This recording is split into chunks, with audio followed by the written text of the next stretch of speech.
Welcome to Penny for Your Shots, conversations and cocktails with brilliant women. I'm your host, Penny Fitzgerald, and I believe the best stories are the ones shared over a glass of wine or a cocktail. Each week, I sit down with women who've said yes to building something meaningful, often after years of putting everyone else first. We talk business, big dreams, and the mess in between. And of course, a few favorite drinks. So grab a glass, get comfy, and let's pour ourselves into Penny for Your Shots. This week's conversation feels like sitting down with someone you've known your whole life and then realizing you could talk for hours. Aimee Goeman and I grew up in the very small town of Belmond, Iowa, and went to the same church. We really didn't know each other. We were in nearly different generations. Life took us in different directions, through big careers, lots of travel, and plenty of growth along the way. So this conversation felt like a catch-up, but also like a discovery. We talk about the ways small-town roots shape you, corporate careers that look successful on paper but evolve over time, coming home in unexpected ways, and why community and connection hit differently at this stage of life. Aimee feels like someone I've known forever, or at least someone I could easily share long conversations and good wine with. And I think you're going to feel that too. Here is Aimee Goeman. And you're This in Belmond. I'm in Belmond. Yep. We are heading back to Scottsdale New Year's Eve. New Mhm. Year's Eve, we always show up at a friend's house on New Year's Eve with a bottle of wine. We're like, hi, we just pulled into town. Our stuff's in the car. So you've been doing podcasting. Is this okay? So this whole thing's recorded, video recorded too? Uh-huh. Yep. All right. You'll edit out the parts that are weird. Yes. Okay. Well, I'll leave some of them in because those are kind of fun. Penny, I just drove a tractor for the first time. I saw that on social media. And I kept like I ran over a bunny and I was recording, and I edited that Oh. out. And then later I went back, I'm like, I'm gonna make a blooper. Put it out there. It's like whatever. Sorry, bunny. Oh, Oh. now I know how to stop that tractor, but I didn't at the time. So yeah. So Oh. anyway, the blooper reels can be kind of fun. Okay. So let's back up a second. Tell my audience what you do. I know you travel for your job a lot too, right? Yes. So I am in, I guess I could summarize it by saying I'm in corporate advertising. I'm on the media end of things and I specialize in social and digital media. So I have a niche where I go and I'm the relatable person between a brand like, I don't know, PepsiCo and influencers that might be Oh. content. So my role is to sell in, large campaigns and ideas to bring it to life. I have a team of people that then connect and cast the right influencers. We produce the content, and then we have a media strategy that amplifies that content to people that we know that drink certain kinds of beverages or whatever. Uh-huh. So that is my corporate job. I've been in that specific industry for 12 plus years. Wow. Yeah. So you're the kind of the liaison between all the parties, like the marketing team and the influencers and the branding. So I'm kind of that lead strategy or sales liaison, and then there are Uh-huh. teams that, do the casting and teams that manage the talent and that kind of thing. So I'll step away Wow. once the deal gets kicked off. So my lead role, yeah, is sales on the Okay. sales side of the organization. Have you seen a shift in that too? I feel like influencers are kind of having to change their business model a bit and be a little bit more real. Yeah. It's been an interesting arc. So, I was 12 years ago is the infancy of influencer, really, is where it started. Right. And when we started, we were getting what they were calling test budgets. So you would have our main clientele are CPGs. So anything PepsiCo or J&J Kenvue or General Mills, anything you can buy in a grocery store is who we call on. And so they were using test budgets to be like, "Oh, this is weird and new." And then the arc swung and it's now so mainstream Yeah. that we have to measure. We have to be able to measure sales lift Mm. on every campaign that we do, like how many incremental units of product did we move, Oh man. or that kind of stuff. Hmm. So it has really changed, and I would say it started out super authentic and raw, Uh-huh. kind of swung a little bit to where it was very polished and produced, and now it's kind of swinging back into that not so raw, but more The authenticity is important. Authenticity is important. They call it brand safety. You can't, Mm, say certain things or be associated with content that has said certain things. So it's kind of an mm, interesting arc. It changes a lot, I guess. hmm. But Well, not only that, but then the algorithms change. So what went viral last week would be totally different this week. we don't know what the algorithms are, right? So we think we know. We think we put enough content out there we can kind of figure it out, but they don't tell Hmm. us what the algorithms No. are. Yeah. So that is a constant change. And then, on the media side of it, Meta, for instance, will just raise their prices. So you may have Ugh. quoted to a client how much their cost per Oh. thousand media is, their CPM is going to be. Uh-huh. By the time the campaign runs, they just decide change it. So Oh man. profitability management. It's just a really complex. And there's a digital side of the media. So this would be stuff that you see on banner ads or as you're scrolling through the internet or whatever. That's Hmm. much more widget focused. So that's not Mm. strategic and complicated as having a human content creator in the mix. That Hmm. is easier to do and execute. But there's so much more competition in that space because anyone and everyone can do it. So we do have that side of it too. That's easier. But this content creation, just, it's so difficult. The company I work for actually made an acquisition into studio created content. So we go in a studio and produce it. It looks like an influencer created it. Oh. Really, Uh-huh. the brand had helped script it. Oh. And that's important for like pharmaceutical companies that have super Oh. regulatory approvals, or alcohol Hmm. companies, or even J&J consumer product, Kenvue now they're called. So they have very Oh. so those kind it so the look and feel of an authentic piece of content produced by you and me is still Hmm. important, but they just like to have a lot more control over it. I can see that for those regulated brands or those regulated products that you have to say the right thing or you could kill somebody. I Like, mean, exactly. But some of these brands, like, will not say the carbonated, beverage brands, but some of them are just like so strict, or you can't have talked mm, about our competitor for 10 years. I'm like, what? So some of the things just make it difficult. And I have said to clients before, I don't think you want influencer content. I think you just want to create branded content, and that's the realm you should be in, and not try to pay someone to be authentic and influence their audience because you're yeah, making it fake. it's not authentic. Exactly. Like you have stripped away the influence side of it, it's gone. So now just go to a studio and produce it. Yeah. Yeah. There's a fine line to walk, and the brands want what they want. The influencers have an audience and a voice that they Hmm. need to, protect as well. So Yeah. it keeps you on your toes, keeps Yeah, people. for sure. Well, and Yeah. consumers, I think, are getting more savvy. I feel like they can feel that inauthenticity. Hmm. Yeah. Yeah. And they're okay with it. Well, If so it's a far. trendy schemey thing, like they're Oh, fine if it's a joke, right? Everyone's on some certain, jokes. They're yeah. okay with it. But and they've always been okay being advertised too, as long Mm, as it provides some value, and that's where the authenticity comes in. Like has to either be educational or entertaining or something. It can't just be cheesy and skeevy. You see content that looks forced, oh, like scroll. You just scroll right past it because it's gross. yeah, Yeah. for So, sure. Can we talk about some of your travels? oh, an interesting travel story. Sunday night is Well, yeah, okay, so tell me. I see well, these stories.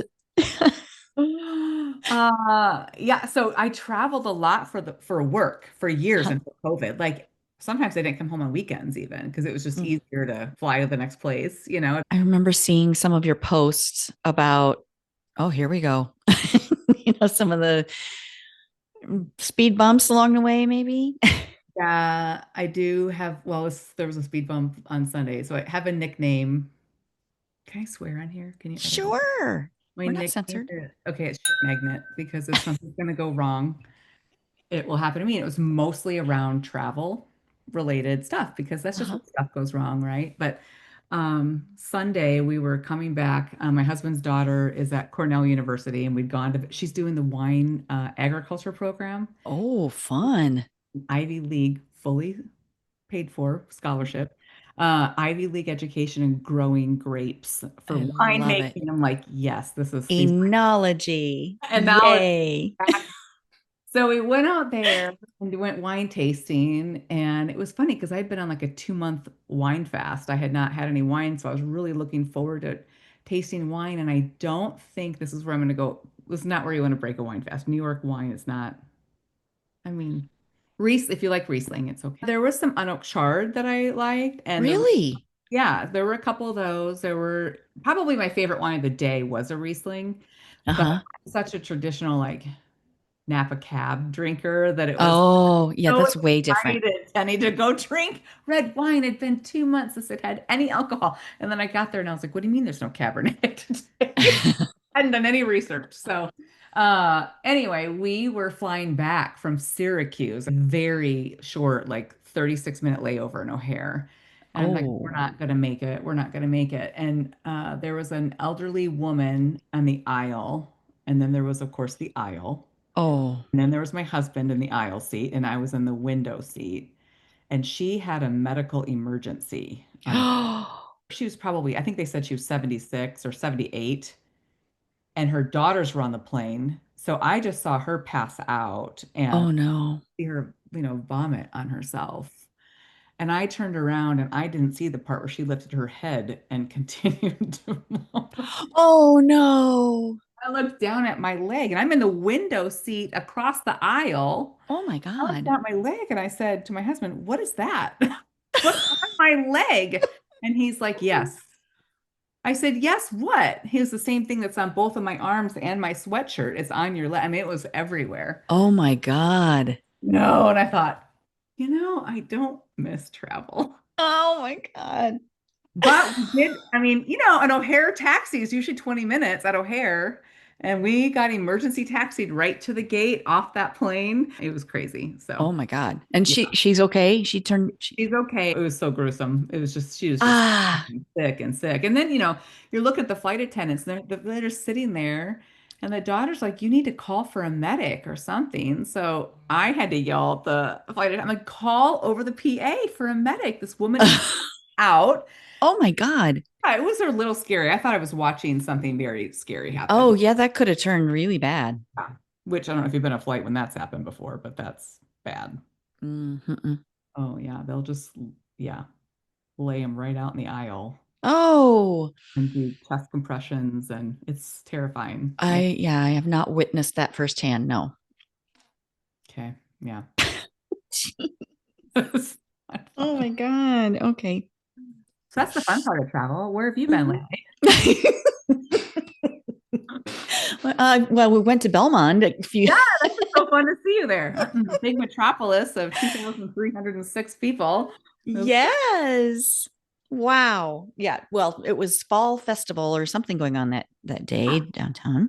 Very fun. Then I saw it on social media. We happened to be in Clear Lake for a family reunion. Just decided to come down. Okay, so how you have the Ramsey boutique that you opened. How'd you how'd you manage that, or how did you decide to do that? So we had during COVID or before COVID, I started an ecom business, and I had always had a side hustle where I would consult with small businesses on social media because the role I'm in my corporate job, I'm not Mhm. hands-on keyboard, right? So I'm not the one doing the ad placement, creating the ads. I'm just brokering the deals and think Okay. strategy. And Mhm. then I tell someone else what we're trying to get done, and someone else makes the magic happen on the keyboard. So I started consulting with businesses. There was a wine store in Scottsdale Nice. that I did their content management for and helped them do a bunch of strategy. So it just helped me understand a little bit better behind the scenes what actually Mm, happens when someone goes into the Meta platform and tries to place media buys. Like now I know it because I do it myself. So I started an ecom business where we were doing drop ship from companies overseas. So basically mm, taking out the middleman wholesaler, and they would ship directly to clients. So I had the website, I place the order with them, they ship it directly to my clients. It shows up in, 10 days or whatever it was. mhm, But then COVID hit. And now, if you remember all those shipping containers that were sitting out, and it would take mhm. weeks for the product to get delivered. I thought this model is not working anymore. And around that time, we had been wanting to come back and have a seasonal home in Belmond near my family because my brother had just moved back and started a family. And I've Oh. been gone for 20 some years. I've missed out on all these things. I kind of want to be here for part of this. So we came back and bought that building you came to on Main Street. And the idea Hmm. was it would just be a warehouse for product and we would continue this e-com model for Ah.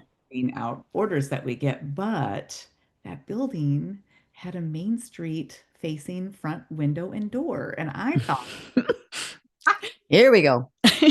what if we just did a little cosmetic update on this warehouse and turned it into a tiny boutique? And that's what we ended up doing. It's so cute. Thank you. It's a So, so passion cute. project. So we're in the middle of flipping over for holiday now. So we'll open our holiday open house on Saturday. My mom, who you know, Yes. is a decorator. So been a really good partnership. So Ah. she go to market and make the purchases on the items. And then I will, like, I stripped out all the fall a couple weeks ago, and then she comes in. I bring all the holiday stuff out and lay it out into what I call my merchandising stories. And then she decorates spends 2 weeks Oh, decorating. In her mind, she just gets to decorate a boutique. And that's so fun. so I went in there yesterday and I'm like, Mom, it's like a little elf comes in and makes magic. Ah. Literally, she wants me to leave. So we plan, I'll leave town for a weekend. I'm out of her hair. She gets it processed. And then I come back in and do some merchandising of it. Yeah. We just open a couple weekends a month. It's just, it's my Yeah. creative outlet and passion Mm. project. And it's a fun community thing. It's like I'm pretty active in the community. We're trying to pass a bond to build a new pool because our pool got shut down. So it's kind of a good Hmm. place to be in the center and hub of everything Hmm. because a lot of people come in, chit chat, and it's a really good place to network with people too in the community. Yeah. It was a great place to grow up. Yeah. Were you in Belmond? We were on a farm outside between Belmond and Missouri. Yeah. Okay. Yeah. Yeah. Yeah. Just north of the church. Oh, okay. Okay. I was Yeah. Just, farming in a field there the other day. Yeah. yeah. Okay. Yeah. Yeah. It's a good place to grow up. Yeah. I tell people it was a great place to grow up, but I wouldn't want to visit. Mhm. Not Now, much going talk to on. someone I know, but I gotta tell you, we spend half the year in Scottsdale, which Uh is huh. crazy, buzzing, as busy as you want it to be. We say Scottsdale's for friends and Iowa's for family. Ah. Mind the low key season that's Hmm. here. It's kind of nice to slow down once in a while. You don't have to have Yeah. a fancy car. You don't have to wear, in fact, if you wear fancy clothes, you kind of get looked at sideways. It's the Hmm. complete opposite of Scottsdale. Oh. Sometimes where everyone's trying to keep up with, it's just a Oh. different vibe. So I Yeah. don't mind it. I don't know that I would love it full time, but Right. we don't we don't dislike it. It's just kind of an exhale when we get here, which is Oh, yeah. Can see that. Well, plus the weather in the summer is better than Arizona. pretty darn good. Yeah. How did you convince Tad to come back? I'm a salesperson, but I'm Well, just there you go.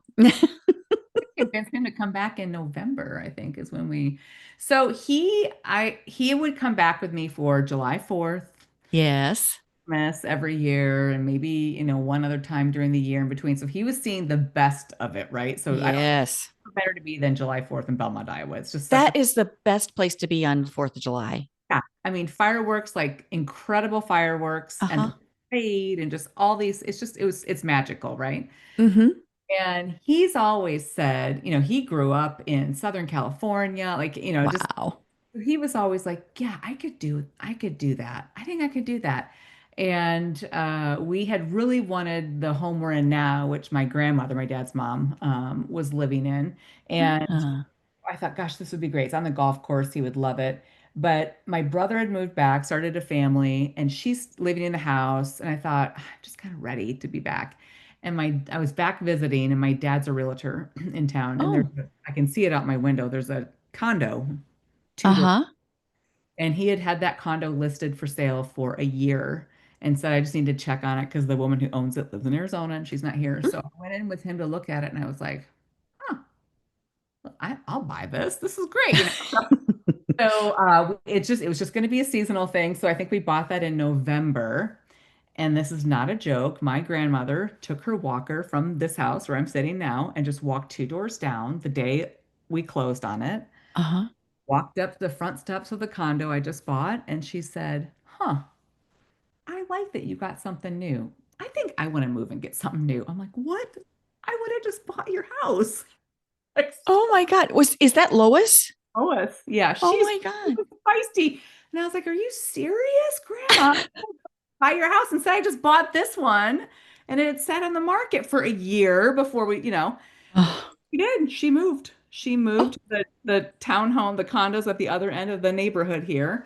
And we ended up buying her house and we were selling our condo within 2 weeks of it being on the market. So we lucked out, that all oh worked gosh. out. My Wow. dad really he liked a small town. He wanted to be on the golf course. He does. He's golfing already. He's golfing right now, I think. Oh, He's garage door that goes up out in the number seven fairway and he golfs all day. oh, that's perfect. So he likes it. He does definitely need to have his Arizona time too. Uh-huh. The weather here kind of gets him down. He prefers more the sunshine. We're big hikers. There's a Mm, lot of hiking, mountainous hiking to do yeah.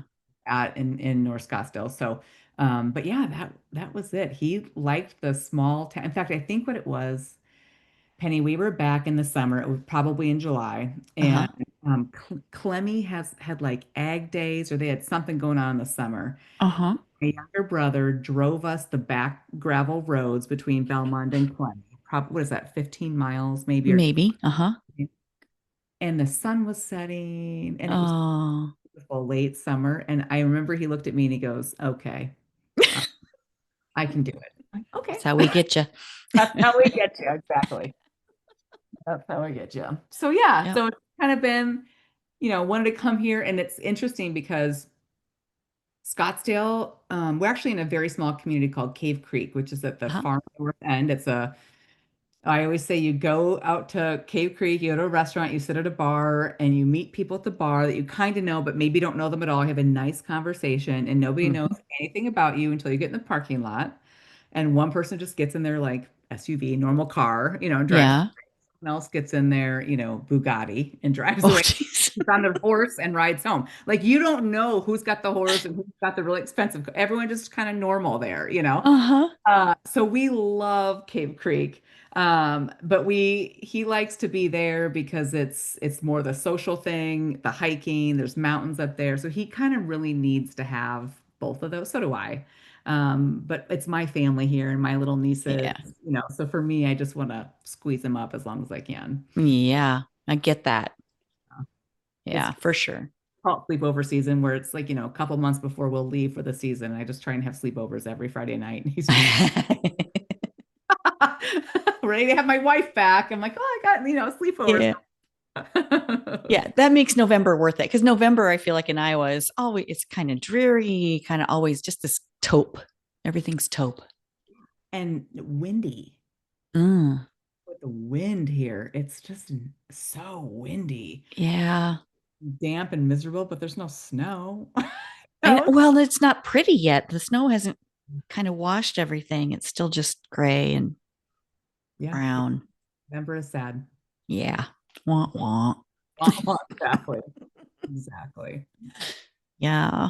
Yeah, I don't know. It's been good to come back, like be involved in the community, something small like this, Mm-hmm. where in North Scottsdale, it's like you're just a cog. You feel Oh. quite disconnected to community. Mm-hmm. Here, it's been, we're just on boards and nonprofits and just everything you do. Mm. See the output of the work that you're doing. Oh, nice. It just hits different. Mm-hmm. Well, yeah, and you're making a difference there. You've Yeah, got family and ties. that's true. That's true. It definitely impacts what we're doing, impacts the people around us too that we know. Mm-hmm. Yeah, yeah, that makes a difference. Mm-hmm. So I have a confession to make Mhm. about New York wines. Okay. So I do this retreat for women called Wine Camp. Okay. Fun. And yeah, I take people to off the beaten path Okay. wine regions. And, everybody's, well, if you're a wine lover, you've probably been to Napa. You've probably been to maybe Washington or Oregon. Some of those places are more well known, but people don't think of like Texas Hill Country or Virginia or Finger Lakes. So Where it was, Finger Lakes. Are you taking a wine retreat there? I'm taking them to Finger Lakes. Yeah. Is it? Yeah, it's next summer. It's July 30th through August 2nd. Okay. And we're staying, I've taken over an entire resort, Big retreat. big retreat. Yeah, well, 30 of us. Yeah, the resort will hold 30. So yeah, we're going to have 2 days of wine tours, shopping experiences around the area. Going to finish with a sunset boat cruise on Seneca Lake. Nice. Going to be Yeah. amazing. Yeah. 30 people. That's bigger than what some wineries can even hold there, it looked like. Well, yeah, we're going to get creative with how we do that. Yeah. Yeah. Yeah. Super fun. Very fun. Yeah. Just a lot of connection and girl time and, meeting some new friends and having just a lot of fun together. Yeah. That's awesome. Yeah. Where my stepdaughter, will be working next summer. Oh, yeah. Be one of the places you like. We went to the winery where she had her hands on the grapes that we were drinking, which was Oh, my kind of cool. God. Yeah. I need to talk to her. Yeah. I'll connect you guys. That'd be great. Yeah. I'll get her on the podcast even and talk about, Oh, that'd the be area awesome. and the grapes and the whole thing. Yeah. Build it up a little bit. Oh, yeah. That would be a great idea because she Yeah. all that. I mean, we've been drinking wine and going to Napa and Sonoma, those places for 20 years. But I Hmm. hear her talk about it, and I'm like, okay, chemist. I don't know Yeah. what you It's, said to me, but I just know about grapes and uh-huh. fermentation at high level. But she had Yeah. all this like technology down, and I thought, okay, I'm going to geek out for sure with her because I'll connect you guys. yeah, I love to highlight women in the industry, especially because it's been, a lot of men most of the time, but now women have better palates, have more finesse. It's a lot more, it's just fantastic to see women taking the reins. That's funny. She said she's the only, well, now that she was at a community college before this that specialized in wine and Yeah. Uh-huh. technology. She was the only female in her class. She said, Really? so we met a bunch of, like, we would go back to the cellar room or whatever, and a bunch of the men Uh-huh. were there. And I'm like, where are the, no, she goes, I was the only woman. Oh. So, yeah, not a lot. I did see another woman in the lab at Cornell when we were there Mm-hmm. doing testing on the Riesling that they were working on. But yeah, Yeah. Interesting. Yeah. I've heard Cab Franc is a big, we did try some very Cab popular. Franc because I was like, Yes. Kimberly, I want Cab. She's like, I can get you Cab Franc. It's different than what I've normally had. It's It's just not a Cabernet Sauvignon. so but honestly, because I thought Penny, that's what I would like more because I really wanted that red wine. I was just romancing the whole Yeah. Yep. uh but I did say my favorite wine of the day was a Riesling. Yeah. When you get a good one, they are really complex. Lots of layers of flavor, that little bit of mineral and almost petroleum kind of, and that doesn't sound very good, Oh, but it's it is. petrol on the nose for sure. It was. Yeah. Oh, and we were at this, gosh, I've got to find, it was our favorite stop of the day, and I can't remember the name of it. I'll get it to you. But they do not do any manipulation on the wines. They're not Mm. adding, they're just are letting it be what it is, which is interesting. Okay. Yeah. The 2023 Riesling and 2024, Uh-huh.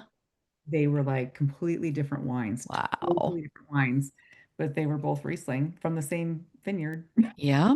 a year apart, just no extra yeast or whatever, in there. It was just Yeah. Just wild yeast. Wow. That's just so fun to try. That's how you learn, I think, about a grape too, is, try them side by side from different vintages, different vineyards, different producers, but you can really see a difference when you put them side by side. yeah. It's fun. Mm, It's kind of wine tasting is just fun. it I is really, fun. when I first started going to Napa, I was all into the tasting, and then at some point, 20 some years later, we were just drinking. I said to my husband, I haven't tasted wine. I feel just like we just drink it. That's kind of where, you know, and I walked in, I mentioned this wine store in Cave Creek that I Oh had done yeah. for years. And I walked in there on a Tuesday afternoon during the, middle of the day one time. And there was a man, just this one man in there. And this was last year. And he was sitting there with a notebook and taking notes. And I introduced myself. And he said, well, sit down with me and taste this wine that I'm tasting. I sit here every day and taste a bottle of wine and take notes. And so, walk me through your process because it had been a literally probably 20 years since I did the Mm. all the Hmm. notes. And I'm not kidding you. It was 2 hours and one and a half glasses of wine. That's how slowly we tasted and talked about, and we, debated what we tasted, Yes. different palate history than I do. And I kept saying, what do you lick wet rocks? Like, why are you getting wet rocks on everything? We would make jokes about it, but I came home and said to Tam, like, I just tasted. He goes, what do you mean? You taste wine all the time? No, we just drink wine. I tasted a glass and a half of wine for 2 hours with this gentleman. It was wonderful. I miss I it. love that. Yeah, it was fun. Geek out on it. But I mean, just all the different things once you open your mind and Oh, think yeah. about what's going down the hatch, Yeah. it's Savor it. it's different than, oh, I like this or this is good. It's got much more, layers to it. I just don't take the time to do that sometimes. Well, yeah, I think most of us don't take the time. Well, and the same is true of food. True. I True. would eat fewer M&Ms if I just tasted them. Well, I just got my third bag of Halloween candy because the first two were gone. But I will say I got laughed at the grocery store because I also bought a tube of toothpaste. I'm buying candy and toothpaste. I'm like, I know, it's balance, you guys. It's Yeah. all about balance. That's right. Oh my gosh. Okay, so yeah, we are recording this like what, 2 days before Halloween? Yeah, 29th. So yeah. It is the 29th. Yep. This is why I don't buy candy for Halloween because I'd eat it. Well, my strategy has for years has been to buy plain M&Ms because I'm not a big Oh. chocolate eater. I don't really Oh. like M&M, like they're not my Mhm. favorite. So then they just sit there and they'll sit there till next year. I just won't eat them. This year, I love candy, and this year I bought those dang nerd cluster candies. Those are Oh. the nerd clusters. I have not had one myself, but I've seen them. Oh my gosh. Do yourself a favor and don't start. They are so good. And so yeah, now I'm on my third bag trying to go through those. But No we judgment. so my mom's neighborhood in Belmond, they call it Candy Cane Lane. And I have seen her stand.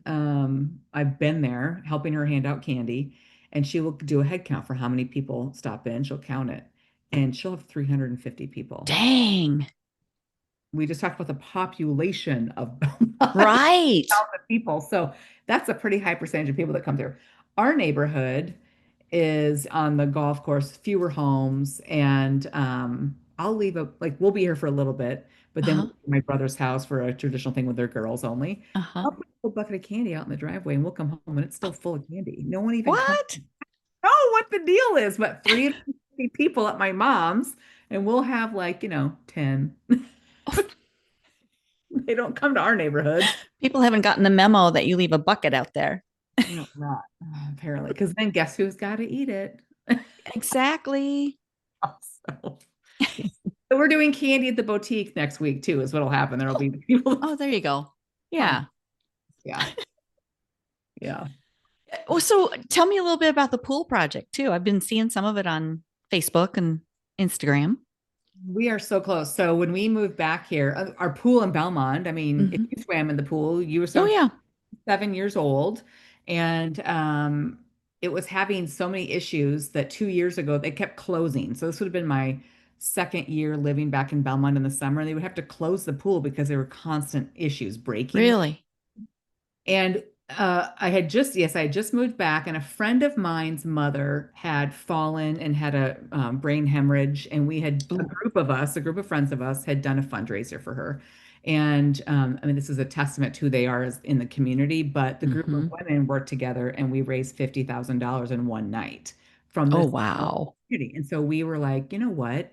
That kind of felt good. What is our next cause going to be? So Mm. group. We were sitting actually at Donna's bar in Oh, Missouri. We were on our way back from the Clear Lake Fall Festival, and we were bellied up to the bar on our way home, having one beer on the way home. And we thought, let's just fix this pool.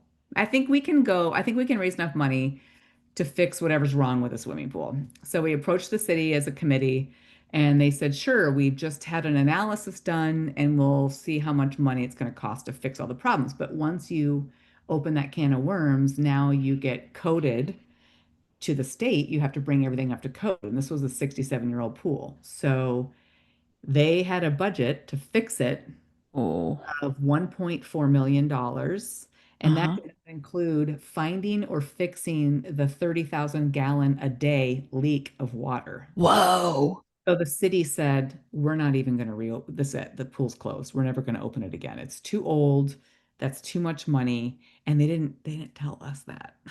Mm. We thought Oh. everybody else did. And we had, been working to raise money. And so we quickly regrouped and I said, okay, who's in? Now we're going to build a pool. This is another animal. Um, Mm-hmm. $6 million, $5 to $6 million to build it. Dang. And every one of them raised their hand, said, okay, we're in, let's do this. Because Mm. kids or, they gotta have a pool. It's kind of the community center in It is. summertime. Hmm. It is. And on my sales career side of it, every year, I mean, we're selling $8 to $10 million, or I am, just in media and campaigns a year. We did $2 million in 8 months for this pool. Dang. I have never been more proud of any kind of sale or accomplishment that this group has done in 8 months from a town of 2,000 people. So the amount of generosity from those people that stepped in and gave huge sums of money, small businesses gave huge sums of money, grants, huge sums, Mm. just a tremendous amount that came in a very, very short period of time was Mm. incredible. So we've got just over $2 million raised on hand. Our budget is 5.2 is what we, have for the pool budget, and we're asking the community to approve a bond for $3 million. And that will almost get us there. There's another grant we'll be eligible to apply for, but we have to pass this bond vote Mm. for that to happen. So, Yeah. And what does that mean for the voters? Like, what does that, how will you raise that money? so we've got the 2 million raised. We need 3 million more. That will be this bond, and Hmm. the city will sell off bonds basically and add Okay. debt to what the city already has as debt. So the biggest concern, the biggest, what do I call it, a battle? That's the biggest challenge.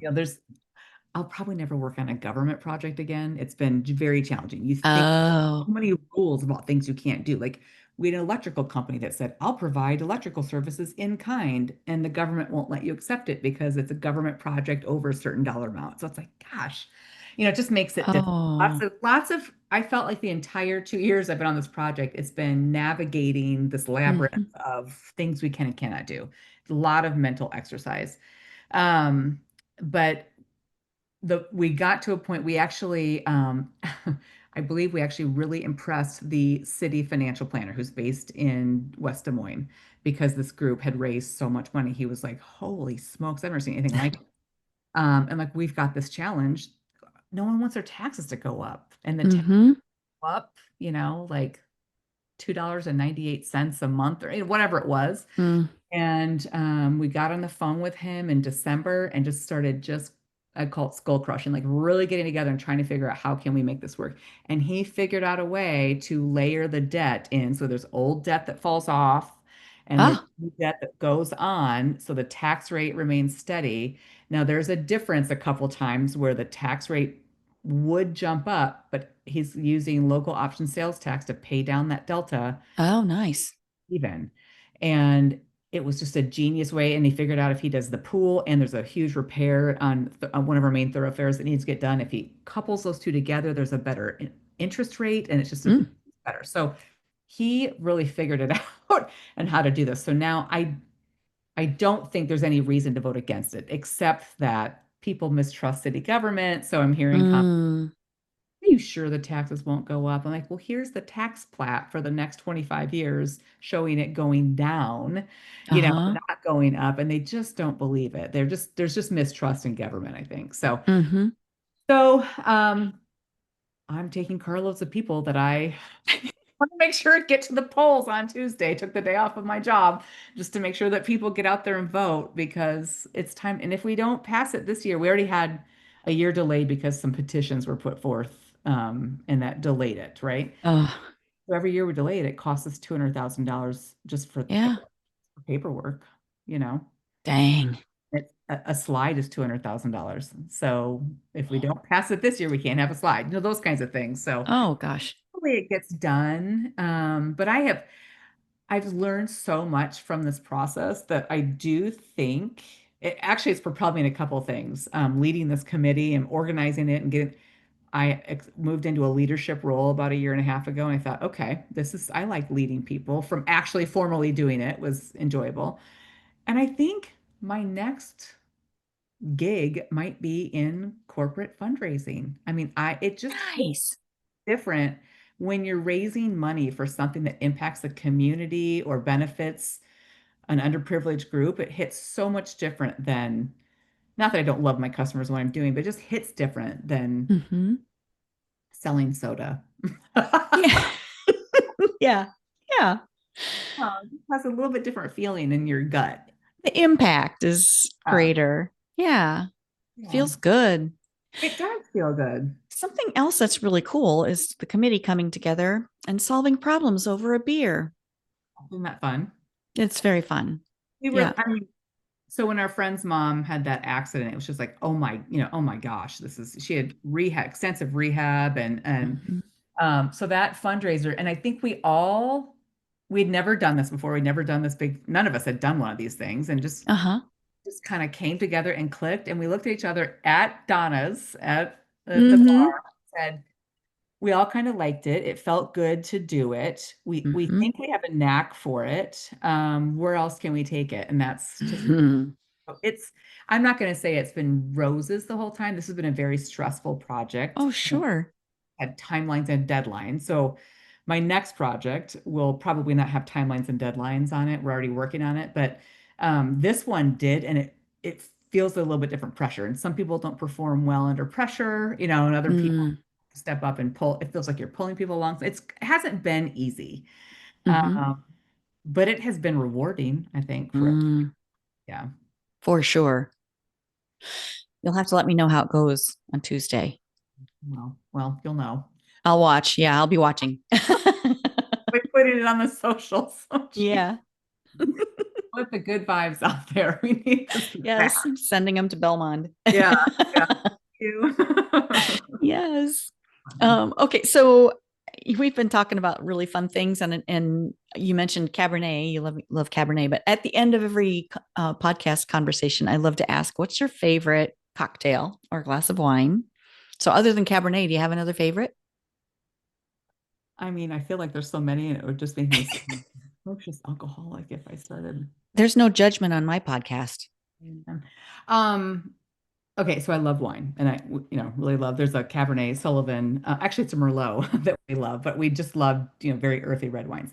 Mm. But I did get into tequila a few years ago. Mm. And actually, in Arizona, there are about four of us that have birthdays in February, and we always go to Uh-huh. a thing. We went to a tequila tasting and got schooled on.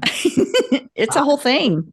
was bougie drinking that, clear tequila. And they're like, no, Hmm. that's not. Blanco. Yeah, the Blanco's not where it's at. It's Reposado. I'm like, what?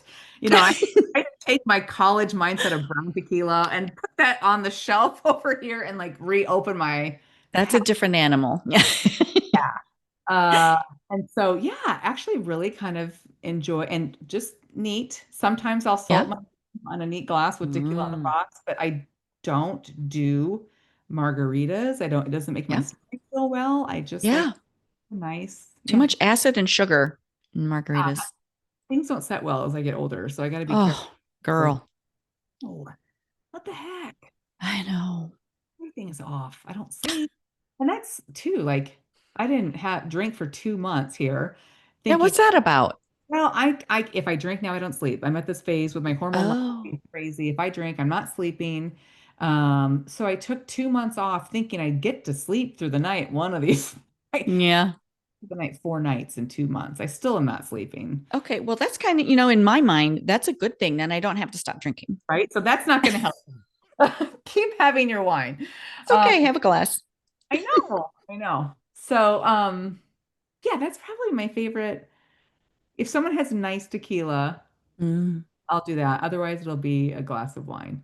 And I Okay. want to point to Penny where we had went to Italy and we did a tour with this private Mhm. tour guide. And I remember him saying to us, I said something about we had this nice, this is what it was. It was our Sullivan wine. It's expensive wine, but we had saved it for years because we only want it for special occasions. And we Uh-huh. went to a vacation on we had a riverfront property. We corked that first bottle of wine. It was vinegar.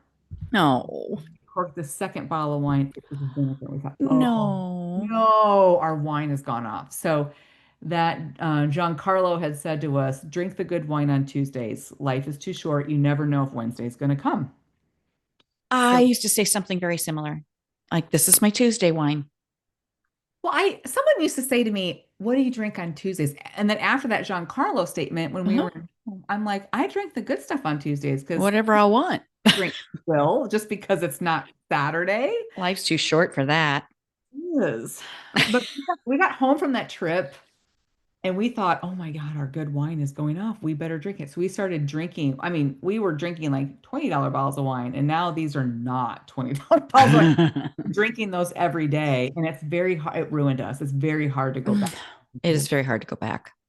So, but that's what I say. Life's too short to eat to drink swill. So just drink good stuff and drink Hmm. lots of it, maybe. And enjoy it. Enjoy every sip. Yeah. That's right. Yeah. Savor it. No. Mm. Now that I was reintroduced in how to taste it. Yeah, there you go. Yeah. Yeah. Okay, so what's a favorite memory shared with friends? A favorite memory. Oh no, this is so broad. A favorite memory shared with friends. Our family. Um, I feel like everything's about alcohol, but Not opposed. yeah. Um, So a couple years ago, gosh, maybe 2 summers ago, some very good friends of ours from Minneapolis, Hmm. who actually she was a client of mine through my advertising business. And I remember she said to me one day, I'm gonna have to tell you no on this advertising plan, but I hope that we can be friends outside of work. And her husbands get along, and so we travel together. So we had met in Napa and gone to Yosemite um 10 years earlier. Is that right? 10 years earlier, we had done this trip. And now it was 10 years after that, we were redoing the same trip again, but we invited some more friends of ours, like Oh, another fun. couple who had since moved from Minneapolis. They were now in Seattle. So we all met in Yosemite and then went wine tasting in Mm. California. We brought them, it was interesting because Tad and I had gone to Sullivan the first time we went to Napa, which was 20 some years ago. And we've been a member for 20 years.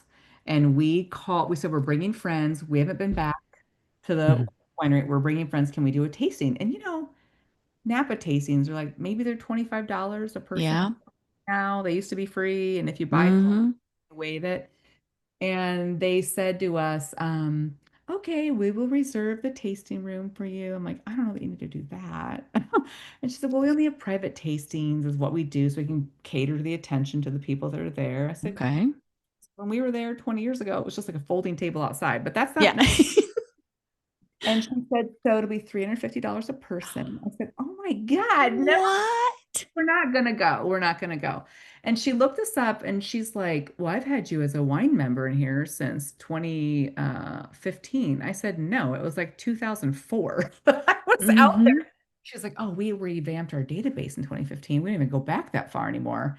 But you haven't been here since then and taken advantage of any of the things we do. So bring your group and we'll just taste you for free because, I would say so. right? So, wow, was that the most amazing Mm. wine tasting we've ever? Yeah. Was beautiful room, beautiful setting, gorgeous. Of course, they all joined the wine club too. Then it was Yeah. really nice. But oh, what we walked around the pond and we laughed so hard. At, they just let us have fun, 'cause it's Yeah. not in front of anyone that we need to. It's not Yeah. there. It's a private tasting, so there's nobody else on premises except us. We could Yeah. be. It was a good time. So yeah, that was That that. sounds amazing. Yeah, Where yeah. was that? What winery? Called Sullivan. Sullivan. Okay. It is. They're really good Merlots. Mm. What's that movie line? I will not drink effing Merlot. We do. We love it, and we love it. I love a good Merlot. Yeah, Yeah. this yeah, good juice. So Yeah. Yes, good juice. It's go juice. it is. Yeah, exactly. Exactly. Oh, that's awesome. Okay. Is there anything that I haven't asked you that you want to share? Oh, I think this has been great. I didn't know This this has been so fun. was fun. I'm going to introduce you to Kaylee, and I want to hear Yes, more about like please. this wine trip that you guys put together. Oh, yeah. Yeah, it's going to be amazing. It's been growing every year and just a really great time for girlfriends to connect. You're the organizer of the trip. Mm-hmm. And this is, Yeah. do you just do one a year? One a year. Yeah. I know some people that will go to take people to Italy on a more of a food base more than wine base. Yeah. Sounds like a very similar kind of. Yeah. We'll do some food I things think too. consider Arizona wine country, and you're gonna laugh at me when you hear this, but if you go No. out, Food and Wine, I think it was a year ago, wrote them up as the next wine frontier. Uh, Uh-huh. there, there's some not so good wineries, but there are Well. excellent, excellent wineries down there. Probably four or five, and it's beautiful Mm, country. It's like rolling hills with wheat colored grass and mm. periwinkle blue sky. It's just stunning scenery down there. I So, love the desert Southwest. It's so gorgeous in Arizona. yeah. Jeff and I were down there mm, more than 20 years ago and went to a couple of wineries. I want to say, is it Benson? Is So Benson? you were down there. You were down Yeah. Was that there. it? No, so Sonoyta is the area down there. Okay. And it's interesting. A lot of the tasting rooms are down in Sonoyta, but the Benson area is where a lot of the fields are. Okay. Yeah, Yeah. we drove through there and tasted some wines. They were good even then. Well, it's totally different landscape now. Mm, It's fully changed. It is. It's interesting. There's a rancher community and there's the wine growing community, and I don't know okay. but that's all Ooh. there is down there. So it's interesting. God, this was a fun memory. I was down there wine tasting with a girlfriend of mine 3 years ago. And I'm gonna forget the name of the Grammy winning group that he was in. I'll tell you in a second while I look this up. But we went to the steakhouse. There's like one steakhouse at Uh-huh. all in this place. It's a tiny little town. And it was really weird. It was like we were in the bar and there was a little pony wall that went to the restaurant. And in the back of the restaurant was a band playing. So you could see Uh-huh. we were in the bar. And there was this older gentleman sitting at the bar, and everyone that came in would take their cowboy hat off and shake this man's hand. It's like kissing the ring almost. Wow. And everyone that worked behind the bar, they were beautiful looking people, good looking. I thought, God, we're in Sonoya. We're in the middle of rancher nowhere land. What's going on? Cowboy Mafia? I thought there was this one gentleman that was prettier than the rest of the people working at the bar. I'll just say he had piercing blue eyes, a red bandana tied tight around his neck, Oh, denim shirt that was opened up a little bit. And I thought, God, he just looks different than the rest of them. The band started playing a song. Okay, Midland. Have you heard of the group Midland? I've heard of it. I'm not familiar too much. There was a song I recognized. The band Uh-huh. started playing that song, and this little bit different looking cowboy from behind the bar jumps over the pony wall from the bar and goes on stage and grabs the mic from this guy that's singing the song and Oh, starts singing. He's the lead singer from the group Midland, and this cover band was singing his song. oh my God. Cover band didn't know his, so we said to our waitress, "What is going on?" And she's like, "Oh, that old man that everyone's shaking hand, that's Mr. Weistrach. He owns this bar, and his whole family's in town for a reunion. So they're all working behind the bar, and his son is the lead singer for Midland. Oh That's it. my God. Okay, I'm going to send you his profile to look at, and Okay. he was remarkably different than anybody else in that bar. Okay. What? And so we went back the next year with our husband to recreate this experience. Uh-huh. Just yeah. You can't do it's yeah. It's That was a magical moment. a magical moment. I thought, God, that was a good time. That's probably my favorite fun memory about wine. That's fun. Yeah.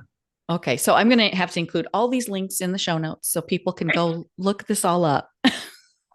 I'll make sure we put his profile on there too. So Okay. Okay. you'll be thanking me for that. I will. Okay. Oh gosh. Thank Aimee, this has been so fun. you for inviting me. That was Thank you. Thanks for being here. Yeah, we may have to have a sequel at some point because I feel like we have more to say. I would love that. Thank you for inviting me. It was very nice chatting with you. Good to see you. Bye. Bye. That's a wrap on this episode of Penny for Your Shots. If you loved today's conversation, don't let the inspiration stop here. Get my weekly insider updates straight to your inbox. It's where I spill behind the scenes goodies, exclusive tips, and all the fun stuff I don't always share on the podcast. Sign up now at pennyforyourshots.com/insider. I'll see you in your inbox next Thirsty Thursday. Cheers!